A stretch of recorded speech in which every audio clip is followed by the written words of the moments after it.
Hello everyone, मैं Hitesh and thank you so much for watching this video. आज के इस वीडियो में हम कॉन्शियस और सबकॉन्शियस माइंड को ठीक से समझेंगे।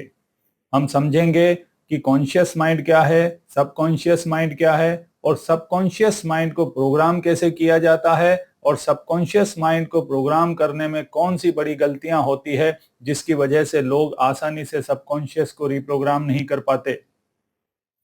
तो इसे समझने के लिए सबसे पहले हमें माइंड को समझना होगा। साधारणतः माइंड के दो हिस्से होते हैं, कॉन्शियस माइंड और सबकॉन्शियस माइंड। ये दोनों हिस्से एरोप्लेन के पायलट और ऑटो पायलट की तरह काम करते हैं।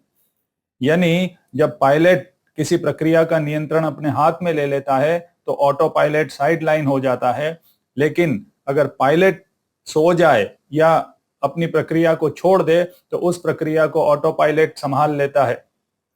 ठीक इसी प्रकार वर्तमान में हम जिस प्रक्रिया को पूरे होश पूर्वक कर रहे होते हैं, यानी प्रक्रिया को करते समय हमें यह पता होता है कि मैं इसे कर रहा हूं, तब उसे हमारा कॉन्शियस माइंड कर रहा होता है। लेकिन ऐसी कई प्रक्रियाएं हैं जो बैकग्राउंड में चल रही होती है, जिनका हमें पता नहीं होता।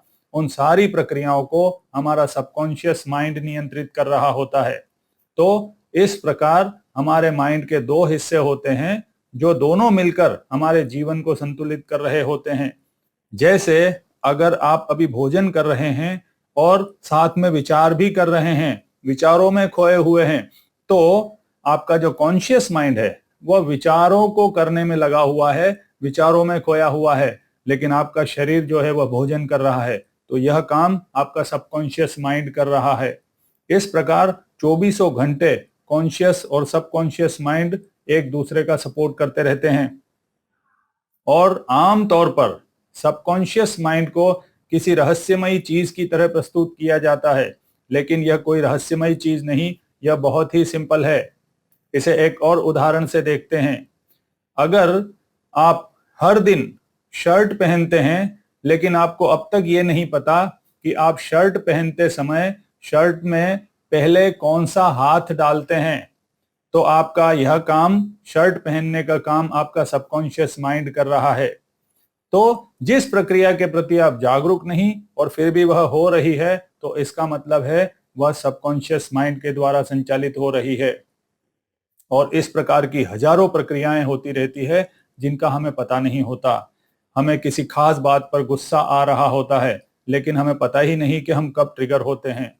हमारी कुछ आदतें हैं जो हमारी अवेयरनेस में ही नहीं, दूसरे लोग हमारे अंदर वह आदतें देख पाते हैं, लेकिन हम खुद में वो आदतें नहीं देख पाते।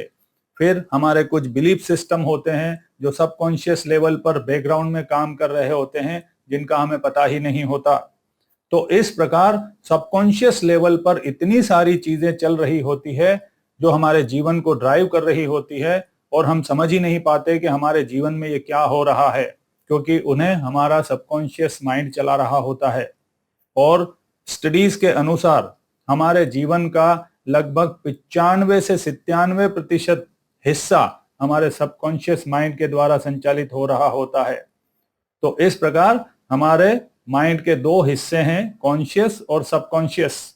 और सबकॉन्शियस रिप्रोग्रामिंग को भी बहुत ही कॉम्प्लिकेटेड और रहस्यमय बताया जाता है, जबकि ऐसा कुछ है नहीं।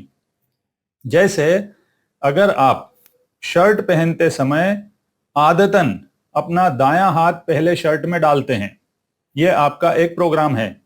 अब आपको अचानक पता चलता है कि मुझे यह प्रोग्राम बदलना है, दाएं हाथ की जगह बाएं हाथ डालना ज्यादा उचित है। तो अब आप क्या करेंगे, अगले दिन सुबह जब शर्ट पहनेंगे तो दाएं की जगह बायां हाथ शर्ट में डाल देंगे। ये हो गई रिप्रोग्रामिंग। अब जब आप इस प्रक्रिया को बार बार दोहराएंगे तो आपका दाएं की जगह बायां हाथ डालने की आदत डेवलप हो जाएगी। तो इस प्रकार सबकॉन्शियस प्रोग्रामिंग बहुत सिंपल होती है, लेकिन चैलेंज कहां पर आता है कि लोग इसे नहीं कर पाते। चैलेंज आता है अवेयरनेस में।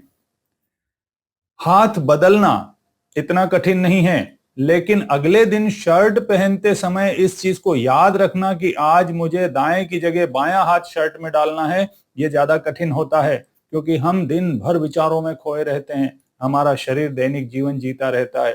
तो अक्सर सबकॉन्शियस रिप्रोग्रामिंग में प्रोग्रामिंग परेशानी नहीं है, उस मोमेंट पर जब वह घटना बदलनी है तब वहां पर हम जागरूक नहीं होते, और यह बेहोशी की वजह से ही सबकॉन्शियस रिप्रोग्रामिंग कठिन हो जाती है।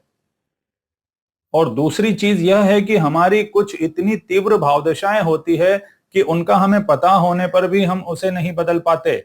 ऐसा इसलिए होता है क्योंकि हर एक भावदशा या आदत की अपनी एक फ्रीक्वेंसी, अपनी एक एनर्जी होती है, और हमारी अवेयरनेस की भी एक फ्रीक्वेंसी और एनर्जी होती है। तो अब क्या होता है कि जैसे आपको पता है कि मुझे क्रोध बहुत आता है और इसे मुझे बदलना है, इसे रिप्रोग्राम करना है, लेकिन जब क्रोध आता है तो उस क्रोध का वोल्टेज, उसका एम्पलीट्यूड, उसकी तीव्रता इतनी ज्यादा होती है कि आपकी अवेयरनेस की जो एनर्जी है उसकी तीव्रता वहां पर कम पड़ जाती है और क्रोध अक्सर जीत जाता है। तो यहां पर भी करना कुछ नहीं है, क्रोध को रिप्रोग्राम करने से पहले अवेयरनेस की ताकत बढ़ानी है, ताकि आप अवेयरनेस से अपने क्रोध को ऑर्डर दे पाएं, संयमित कर पाएं कि क्रोध एक्सप्रेस नहीं किया जाएगा। तो हम जब तक स्वयं को आज्ञा देने के लायक नहीं बनते तब तक हम कुछ तीव्र भावदशाओं को नियंत्रित नहीं कर सकते। तो ऐसे में हमें चीजों को रिप्रोग्राम करने से ज्यादा अवेयरनेस बढ़ाने पर ध्यान देना चाहिए। एक बार अवेयरनेस बढ़ गई तो आप एक ही शॉट में, एक ही ऑर्डर में उस वृत्ति को रोक सकते हैं। और आपको जानकर आश्चर्य होगा कि जिसे विल पावर या संयम शक्ति कहते हैं, वह और कुछ नहीं, वह अवेयरनेस की इंटेंसिटी का ही नाम है। जैसे अगर आपको मच्छर काटता है और आपका हाथ उठकर हमेशा मच्छर को मार देता है, लेकिन आज अगर आप डिसाइड कर लें कि चाहे कितने भी मच्छर काटे मैं उन्हें नहीं मारूंगा, तो शरीर की हैसियत नहीं है कि वो आपकी आज्ञा के बिना हाथ उठाकर मच्छर मार दे। हमारी अवेयरनेस में वह ताकत है, लेकिन हम भूल चुके हैं।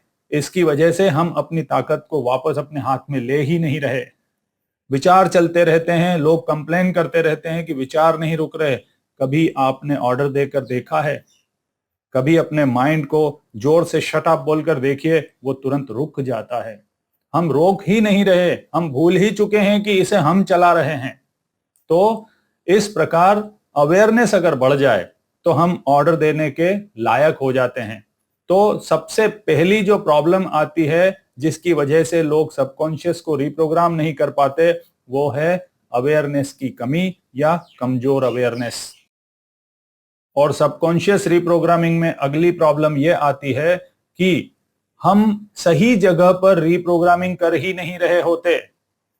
फॉर एग्जाम्पल, अगर किसी को बहुत मीठा खाने की आदत है या ओवर ईटिंग की आदत है, तो साधारणतः व्यक्ति उस ओवर ईटिंग और मीठा खाने की आदत को रिप्रोग्राम करने की कोशिश करता रहता है, परंतु असली समस्या उस ओवर ईटिंग या मीठा खाने में होती ही नहीं।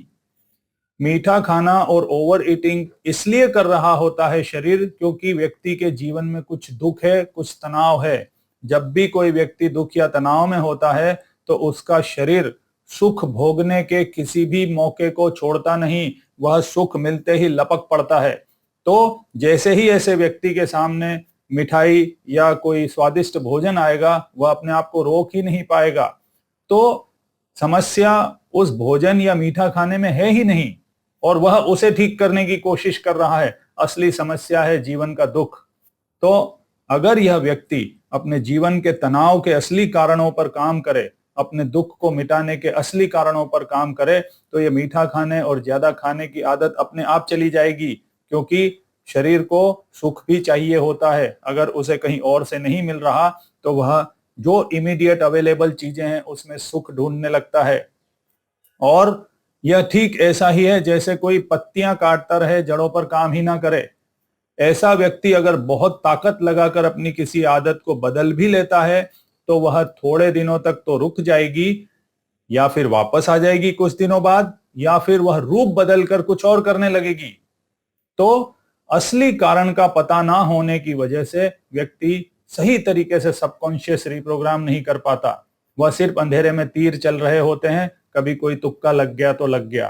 तो सबकॉन्शियस रिप्रोग्रामिंग से पहले हमें सटीक तरीके से पता होना चाहिए कि हमें क्या बदलना है, क्यों बदलना है और कब बदलना है। और सबकॉन्शियस रिप्रोग्रामिंग में तीसरी जो बड़ी परेशानी है कि लोग प्रक्रिया को ठीक से समझना ही नहीं चाहते। लोग सीधा इतनी जल्दी जल्दी उसे कर लेना चाहते हैं कि वह अपनी कुल्हाड़ी की धार तो लगाते ही नहीं, सीधा पेड़ काटने निकल पड़ते हैं। तो अगर आपको सचमुच सबकॉन्शियस रिप्रोग्राम करना है तो सबसे पहले कुछ महीनों तक सेल्फ अवेयर रहकर अपनी उन वृत्तियों को आइडेंटिफाई करना होगा, उनका पता लगाना होगा जो हमें आगे बढ़ने से रोक रही है या जिन्हें हमें बदलना है। एक डायरी लेकर हमारी हर चीज को, मतलब हमारे हर उस बिलीफ सिस्टम को, हर उस इमोशन को और हर उस एक्शन या आदत को लिस्ट आउट करना होगा जिन्हें हम बदलना चाहते हैं। फिर उस पर बैठकर चिंतन मनन करना होगा कि मेरी ये आदत क्यों है, इसके पीछे मेरे मन को क्या सुरक्षा मिल रही है या फिर क्या रस मिल रहा है, कहीं इसका रूट कॉज कहीं और तो नहीं। क्योंकि अक्सर हमने देखा है कि जो लोग इंफीरियरिटी से परेशान होते हैं, यानी लो सेल्फ एस्टीम के शिकार होते हैं, वह बाहर जीतने की कोशिश कर रहे होते हैं, वह पैसा कमाने की कोशिश कर रहे होते हैं। तो अगर आपको धन कमाने की इच्छा हो रही है तो क्या सचमुच आप धन चाहते हैं या आपका मन इस तरह संस्कारित हो चुका है कि धन पाने से वह मिल जाएगा जो मैं असल में चाहता हूं। जैसे आपको घूमने फिरने का शौक हो सकता है लेकिन आपका मन ये बताएगा कि पैसे कमाओ। असल चीज है घूमने जाना है, पैसे तो उसके सपोर्ट के लिए चाहिए। इस तरह हमारी सारी की सारी जो बिहेवियर और इमोशंस हैं, जो थॉट प्रोसेस है, उसके पीछे रूट कॉज कुछ और ही होते हैं। हमारे इमोशंस मास्किंग करते हैं, अपने आप को पीछे छुपाते हैं। तो सबसे पहले बहुत गहन अवलोकन करें खुद का, 24 घंटे अपने ऊपर नजर रखें और लिस्ट बनाते रहें कि मेरी क्या क्या चीजें हैं। और फिर एक बार जब स्पष्ट हो जाए तो एक बार में किसी एक चीज को बदलने की कोशिश करें। और दूसरी चीज, इसमें जल्दबाजी बिल्कुल ना करें, इसे खेलें, इसके साथ प्लेफुली प्रयोग करें, क्योंकि यह बहुत बारीक है। इसमें थोड़ी सी भी जल्दबाजी आपको उसकी सूक्ष्मता में जाने ही नहीं देगी। तो सबकॉन्शियस रिप्रोग्रामिंग में ये 3 बड़ी बाधाएं होती है। और कई बार एक और भी प्रॉब्लम आती है कि सबकॉन्शियस के फंक्शन को ठीक से नहीं समझा होता तो लोग इसे एक चमत्कारी चीज समझ रहे होते हैं। वह इसे बदलने के लिए पॉजिटिव अफर्मेशन और पॉजिटिव थिंकिंग जैसी चीजों का सहारा ले रहे होते हैं। लेकिन एक बात जानना बहुत जरूरी है कि जिसे हम सबकॉन्शियस माइंड कहते हैं वह और कुछ नहीं, हमारा शरीर ही है। यह शरीर जो है यही सबकॉन्शियस माइंड है। इसी में विचार उत्पन्न होते हैं, इसी में भाव उत्पन्न होते हैं और इसी से व्यवहार प्रकट होते हैं। तो सबकॉन्शियस माइंड कोई चमत्कारी चीज नहीं है। यानी अगर हम अपने विचारों, व्यवहारों और भावनाओं पर नजर रखें, उसमें से जो हमें बदलना है उसे आइडेंटिफाई करें और अवेयर रहें कि जैसे मान लो किसी खास मौके पर आपको क्रोध आता है, या आपको आइडेंटिफाई हो गया, अब आप उसे बदलना चाहते हैं। तो जब जब वो मौका आता है तब आपको अवेयर रह के नया बिहेवियर डेमोन्स्ट्रेट करना है। अक्सर उस पर्टिकुलर मोमेंट पे क्रोध आता था, लेकिन आज आप शांत रहेंगे, अपनी सांसें धीमी रखेंगे। अगर आपने इस चीज को बार बार रिपीट कर दिया तो उस पर्टिकुलर मोमेंट पर जो पुरानी क्रोध की वृत्ति थी वह बदलकर कामनेस, शांति बन जाएगी। इतना सिंपल है सबकॉन्शियस रिप्रोग्रामिंग। अवेयरनेस बढ़ाना बहुत जरूरी है। अवेयरनेस ही है जो आपको उस वर्तमान में पुरानी वृत्ति को आज्ञा देने की क्षमता देगी कि आज हम इसे नहीं दोहरा रहे। तो इस प्रकार आप ये 3-4 पॉइंट को ध्यान रखिए और अवेयरनेस को बढ़ाने की प्रैक्टिस करिए। अपने जीवन की उन वृत्तियों की लिस्ट बनाइए जिन्हें आप बदलना चाहते हैं। बदलने की जल्दी मत कीजिए, ये एक शॉट में बदलता है। और अपनी अवेयरनेस को बढ़ाने के लिए आप संयम से जुड़े हुए कुछ काम करने लगे, जैसे जानबूझकर अपने आप को कुछ चीजें करने से रोकना। जैसे शरीर तेज चल रहा है तो उसे स्लो कर दीजिए। खाना खाते समय अचानक से निवाला तोड़कर मुंह में डालने का मन हुआ तो 5 सेकंड का पॉज ले लीजिए। पानी पीते हुए अचानक रुक जाइए। किसी मूवी या सीरियल को देखते हुए अचानक पॉज करके एक वॉक ले लीजिए। यानी मन जिस चीज में इन्वॉल्व होके उसका रस लेने लगे, वहां पर आज्ञा देकर उसे थोड़ा सा ब्रेक दे दें, फिर शुरू कर लें। लेकिन ये छोटे छोटे ब्रेक्स आपको स्वयं पे नियंत्रण की शक्ति देंगे। तो इस प्रकार अपने जीवन में संयम को बढ़ाएं और अवेयरनेस को बढ़ाएं, और फिर देखिए आप सबकॉन्शियस कितनी आसानी से रिप्रोग्राम होता है। अपने शरीर से जुड़ें, क्योंकि शरीर सबकॉन्शियस माइंड है ना, इसमें सटल चेंजेस होते रहते हैं। जब भी कोई घटना घटे तो अपने शरीर पर हल्की सी नजर डालें कि यहाँ पर अभी फीलिंग कैसी बदली। कोई चिंता हुई तो शरीर में चिंता कैसी फील होती है। हम सब दिमाग पर केंद्रित हो गए हैं। असल में दिमाग की चिंता परेशान नहीं करती, उस चिंता के विचार से शरीर में जो फीलिंग बदलती है वह हमें परेशान करती है। तो सुख के क्षणों में, दुख के क्षणों में शरीर पर बार बार हल्की सी नजर। खाना खाने से पहले की स्थिति, पहले की फीलिंग क्या होती है, खाना खाने के बाद क्या फीलिंग आती है, खाना खाते समय क्या फीलिंग आती है, इन सारी चीजों का स्पष्ट नॉलेज होना जरूरी है। जब तक हम स्वयं को जानेंगे ही नहीं तो स्वयं को रिप्रोग्राम कैसे कर सकते हैं। फिर तो वही होगा कि कोई आपको बताएगा कि तेरे जीवन में क्या बदलना है और हम उसे ही बदलना शुरू कर देंगे। हमारी अपनी तो कोई मर्जी होती ही नहीं। कई लोग बेकार की चीजों में समय बर्बाद कर रहे होते हैं। सुबह जल्दी उठना है, क्यों उठना है? अगर सचमुच तुम्हारे जीवन में कोई प्रॉब्लम नहीं है तो ये बेकार की चीजों में क्या समय नष्ट करना। तो हमें अपनी चीजें चुननी है कि मुझे क्या बदलना है, मुझे क्या चाहिए। और ये आप तभी पता लगा पाओगे जब आप स्वयं के प्रति जागरूक हो जाओगे। और जागरूक होने का मतलब कोई कल्पना नहीं है, सचमुच अभी हर चीज को करते हुए फील करो कि कोई भी चीज, किसी मित्र को मिलते हो तो आप देखो क्या फीलिंग आती है।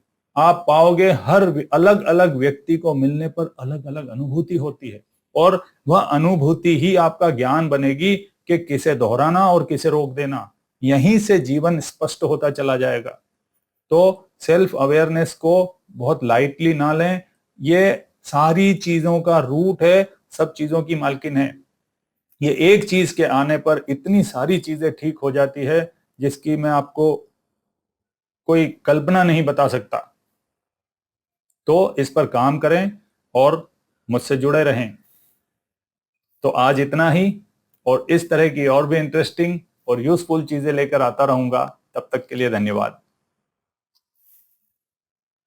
और अगर आप इस विषय को और गहराई से जानना चाहते हैं तो आप मेरी पुस्तक सेल्फ अवेयरनेस परिवर्तन का सूक्ष्म विज्ञान पढ़ें, जिसमें हर चीज को इतनी गहराई से वैज्ञानिक रूप से समझाया है कि आपको सारे कंसेप्ट क्लियर हो जाएंगे। और अगर फिर भी आपको कुछ डिस्कस करनी है, किसी खास सवाल पर बात करनी है, कुछ जानना है, तो आप मेरा 1-to-1 सेशन बुक कर सकते हैं, जिसमें हम मिलकर बात करेंगे, उस समस्या को या उस सवाल को सुलझाने की कोशिश करेंगे।